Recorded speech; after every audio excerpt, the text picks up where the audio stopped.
In this video, we will discuss about a new paper where their emphasis is on this PARP-14 promote, and what they finally conclude in their paper is that PARP-14 promotes proliferation and chemoresistance in the pancreatic cancer cells.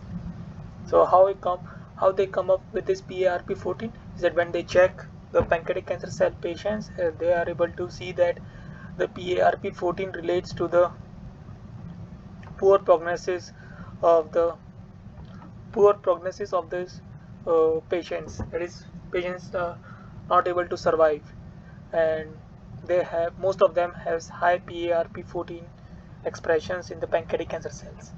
So they wanted to check whether this PARP-14 has any direct impact on the pancreatic cancer cell survival or not. So what they did is they first check the relative expression of PARP-14 in different cancer cell lines, and this is the quantitative PCR results where we can see that the compared to the HPNE, this control, the relative expressions of the PARP-14s are high in most of the pancreatic cancer cell lines. And apart from quantitative PCR, they also did the Western blot of PARP-14, and they can see that and they can see that the PRP14s are higher in CPAC1, Colofed 357, BXPC3, and so from this quantitative PCR and Western blot, they decided to work on two of the pancreatic cancer cell lines, that is BXPC3 and CFPAC1. So first what they did is they check whether this both of these cell lines can the PRP14 can be inhibited in both of these cell lines using small interfering RNAs or not. So they check the two different small interfering RNAs targeting BSPC3 and CFPAC1 each, and they are able to see that the result of the small interfering RNA is good and is statistically significant compared to their respective control. And in the Western blot also we can see the reductions in the signal of PRP14 compared to the control in both the cases.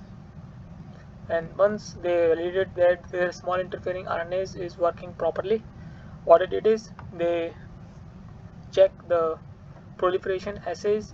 They check the proliferations of the pancreatic cancer cell lines in which this PRP14 has been knocked down, and what they are able to see that the cells that are treated with small interfering RNAs against PRP14 has lower proliferation values compared to its controls, and this is true for both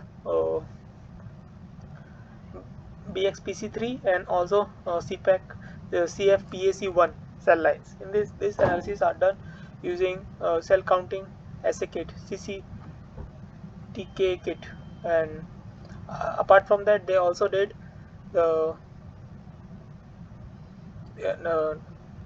they also tried to grow number of colonies in the control, and also in the case where cells are treated with small interfering RNAs, and they can clearly see that number of colonies grows are less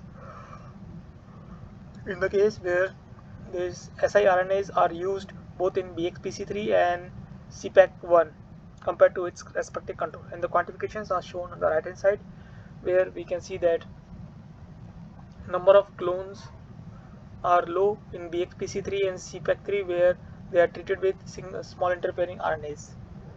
And apart from that, they also did the EDU assay. And EDU assay is also for the proliferation assay, and they can see that compared to the control, when they use these RNAs, the amount of this red fluorescence goes down for both the small interfering RNAs in both end, and this phenomena is seen both in BXPC3 and also the CPAC1. You can see that the signals for the EDU assay or red fluorescence goes down when they are treated with small interfering RNAs. The quantifications are shown in the right hand side, where we can see that compared to the control, the signals for the percentage of the positive cells in BXPC3 and CPAC1 are statistically lower indicating that the PARP-1 has a role towards proliferations of the pancreatic cancer cell lines. And apart from this, the chemoresistance to gemcitabine, we will discuss that thing in our subsequent videos in their respective figures. So from this figure, they conclude that they are confident that PRP1 promotes proliferations of the pancreatic cancer cell lines, and once this PRP1 is been inhibited, there is a reduction in the proliferations has been observed. That is shown here in this figure. If you need to understand more about these experiments in detail, you can go through the reference that has been provided in the description. That's all for this video. Thank you for your time.